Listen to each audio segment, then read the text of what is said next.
The Saints defense put together an elite performance in Sunday's 29-6 victory over the New York Jets. New Orleans D registered 8 sacks and forced 2 turnovers to pick up the team's 3rd straight win in the final regular season home game of the season.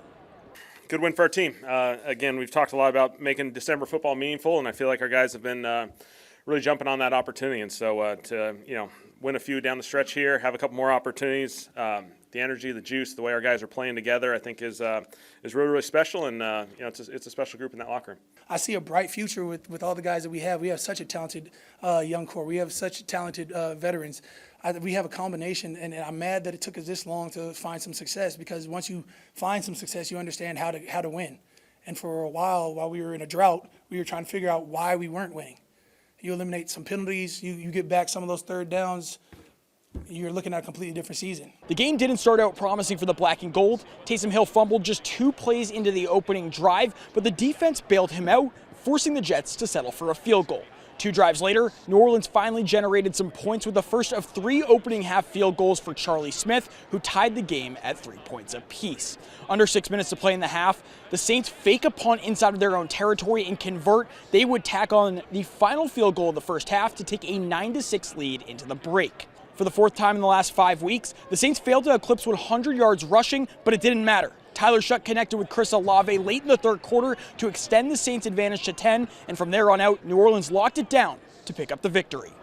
The confidence is growing. We're creating habits. We're creating meaningful December football. We want to play that, moving forward, and so we're starting those habits right now. Again, like we've said, winning is contagious. You want to create those winning habits. Starts every opportunity you have, and so it's really cool to see our guys doing this. I think we felt good about throwing the ball, and I think that's always. I think we had a really good plan in kind of all phases of it. So obviously you want to maybe not throw it so much, but I think whatever it takes to win. I think that's I've said it before, and it was a great offensive unit effort, and we left a lot out there, quite frankly. So we got to patch it up and continue to go. Man, he's doing a great job. Like I said, the city's behind him. He's performing really well, especially with all the injuries.